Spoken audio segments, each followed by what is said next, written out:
This podcast is not designed to advertise or take the place of therapy. Courageous Conversations is a safe space to talk about changing the narrative. Hello, and welcome to episode 2 of Courageous Conversations. I am your host, Tracy O. For those of you who are new, Courageous Conversations' goal is to encourage, educate, and inspire women to become the most authentic version of themselves after having experienced a traumatic experience such as divorce. In today's episode, we're going to talk about the stereotypical labels that have been put on Black women for centuries. We're also going to look at how we can overcome the stereotypes that are put on Black women in media and how that imagery affects us in our decision making.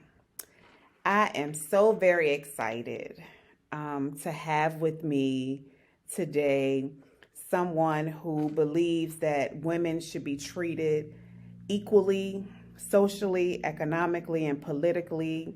She is confident in who she is. She's assertive and leaves a profound impact on everyone she meets. She courageously stands up for herself and others, refuses to be silent on unjust issues. I'm just so happy to have you here. And I'm glad to be here. Sharon Fields, ladies. Can you please just share with us a little bit about yourself and how you ended up here? Okay. So thank you, Tracy O, for having me today. So currently I am a school counselor and I am a resident counselor at VIP Care here in Richmond, and I'm pursuing my license here. There's just this process of supervision. I am blessed to have a African American counselor. I'm blessed to have an African American therapist. I'm blessed to have another virtual counselor with a granted program for BIPOC counselors. And so I have gleaned so much from those women pouring into my life. And I hope in turn I can do the same. My educational journey is kind of eclectic. I spent 2 years at Howard University, majoring in journalism, came back to Richmond and enrolled at VCU. I got a BS in Mass Comm from VCU. Then I went over to Brook Road, where I attended UP-SIM and got a Master's of Christian Ed there. Then I went back down the road or the street to Virginia Union, the Samuel DeWitt Proctor School of Theology at VUU, and did my Master's of Divinity. From there, I enrolled at Liberty University and earned a Master's in Education and School Counseling.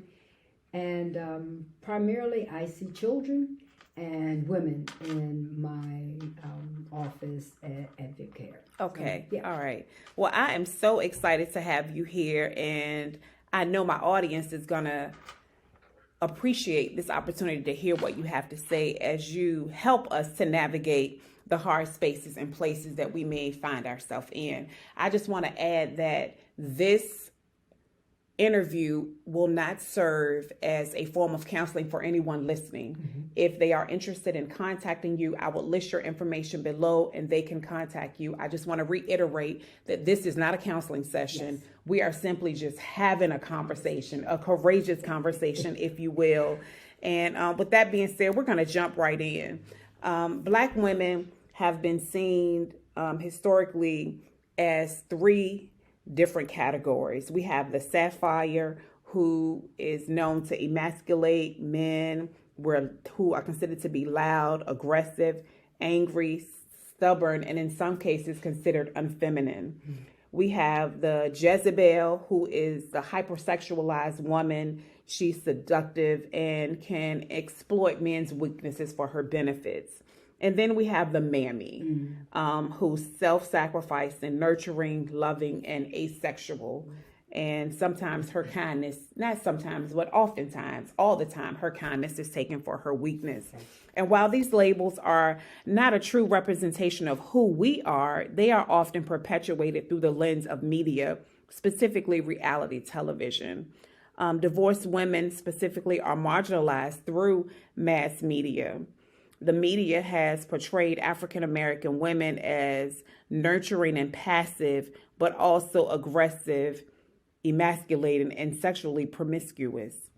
These stereotypes consistently portray African American women in a negative light, arguably making them more susceptible to sexist discrimination than their white American counterparts on and off camera. What we see through media has a tendency to shape our lives, the schools that we attend, families, and even influence over the church. Yeah. With that being said, how can we change this idea to be seen as equal to our counterparts, or is that even possible? So I will leave it to suffice that I would like to quote Melissa Harris Perry, who writes in Sister Citizen that it can be hard or difficult to stand up straight in a crooked room. And her implications are that the room is created by an other. And in order for us to take part or be in the room, we either enter it stooped, crooked, bent over, or just prone along the floor. And when we talk about these stereotypes, entering into some rooms would require us to play the roles of Sapphire and Jezebel and Mammy. And so I really don't ascribe to there being the possibility of equal or equity because our counterparts build the room. Gotcha. And so therefore we enter these crooked rooms. But I would suggest that we go into other rooms and that maybe we even consider constructing rooms ourselves. Right. And particularly creating rooms or constructing rooms with creatives. And when we look at persons such as Issa Rae, Shonda Rhimes, Regina King, Lena Waithe, or Ava DuVernay, along with, I was doing some research, 16 other Black women who have broken or set up boundaries in writing and producing and are pushing back against these stereotypes. And so I think that we have to make that decision for ourselves. Do we enter rooms and continue playing Sapphire, Jezebel, Mammy, or do we venture out and risk going into some other rooms? That's good. That's good. Yeah. That's good. When we think about these labels, what is a common similarity in all these types of Black women? I would say their Blackness. And then I would say that all three of them are void of the self. That there's no self there. There are these descriptions, these stereotypes, these categories that predominantly white males have created these stereotypes of us, and it simplifies their worlds, that they can put us in a category.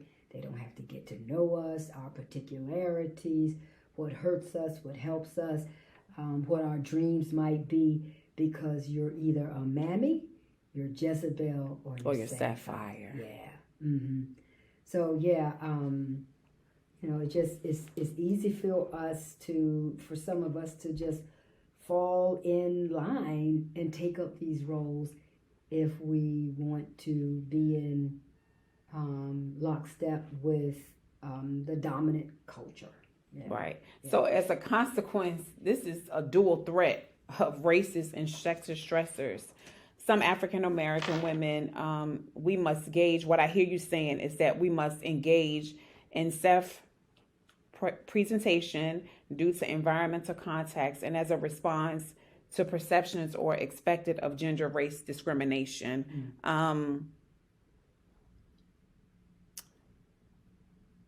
Recent evidence indicates that shifting is a coping strategy that can be stressful for some African American women and may have important consequences and implications for African Americans women's image perceived in every aspect. With that, a sense of strength is associated with melanated women. We are always seen as someone who can carry the load. The load gets heavy. Yes, it does. When we're dealing with life and children and new normals. How would you suggest that we prepare to have that mental fortitude and emotional stamina when dealing with the life uncertainties? I think for me, I would recommend that melanated women would do the work, and it's hard work, of becoming self-aware. That, again, these stereotypes are not an indication of a self. They're just that, a stereotype.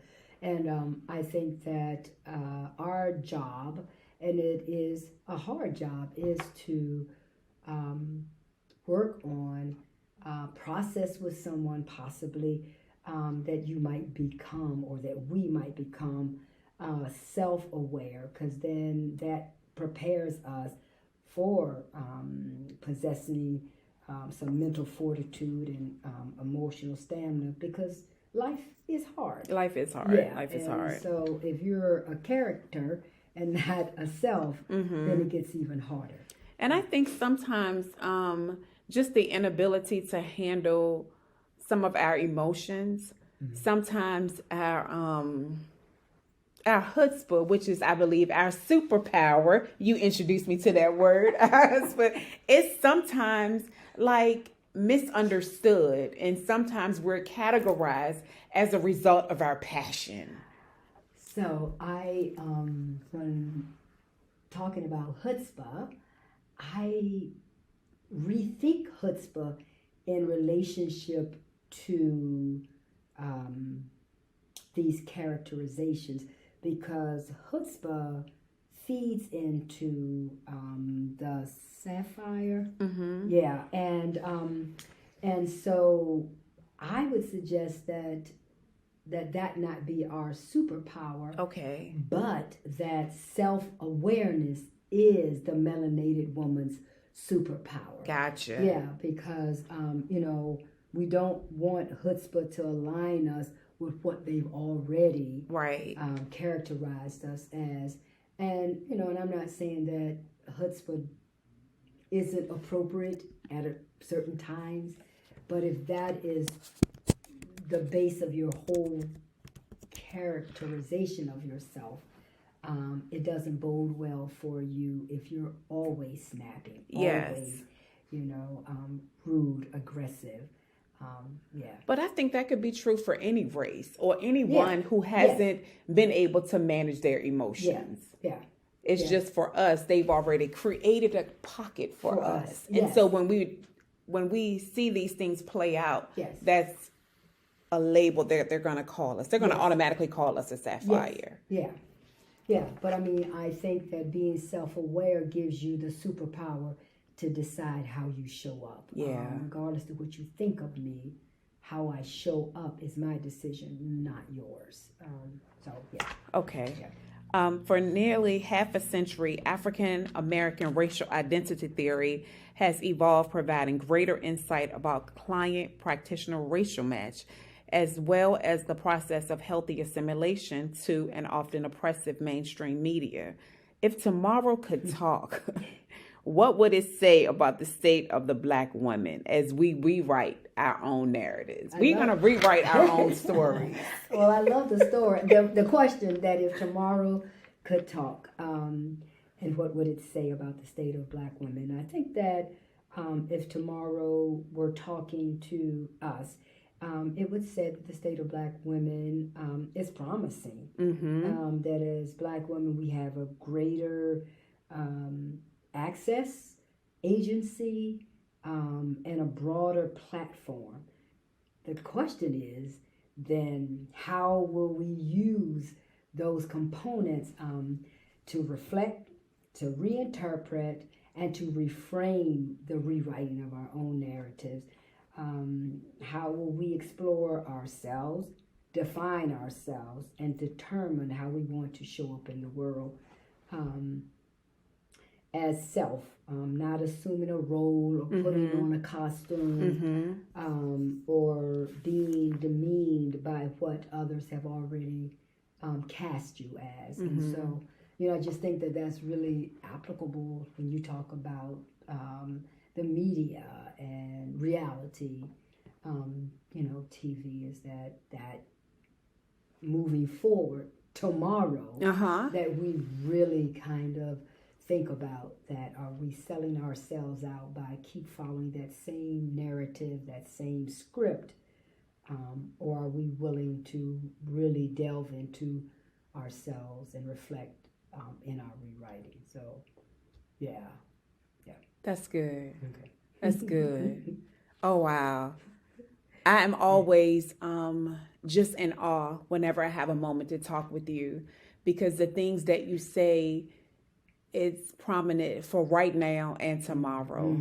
Conversations we've had in years past, I still refer to them as I strive every day to become the most authentic version of myself. And I want my listeners and I want people to see me and not who they assume I am. Just give me a chance. And so I'm hopeful that this message will not only speak to African American women, but will be able to speak to the masses. Because I think that's the only way that the shift can occur is if we're intentional about everything that we say and that we do. I mean, in the work of discovering, exploring the authentic self is heavy work. It is. Yes, it is heavy work. It is. And if you put that work into it, then you want to celebrate it and you want others to have some access to it, respect it, be a part of it. And so, you lift yourself and then you also can lift those around you. Good Thank work. you. Thank you so much. Reverend Fields, I call you Reverend Fields just because I met you in the church, right? And I didn't know. I knew how wonderful and how eloquent you speak, but I did not know. I was today years old when I learned that you once attended Howard. I did not know that, and that now explains everything because you are part of the Mecca. For a short period of time. But so I do appreciate that. I appreciate you being here and you just offering some tips to help women to navigate the hard spaces and places in life.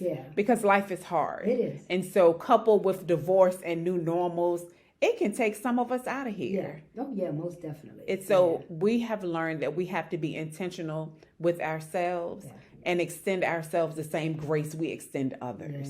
Because I think culturally, because we've learned that African American women are supposed to be strong, that we forget who we are and what we have to offer. And we lose ourselves. So easy. So very easy. And I can say that from my own personal experience. I'm going to stop here because it's going to take us into another whole direction. Ladies, thank you so much for joining me in another edition of Courageous Conversations. I have Sharon's information listed below in the link below for you to contact her if you have some questions or you would like to continue the conversation. Remember to be kind to yourself and others, and I'll see you next time. Thank you for having me. Thank you.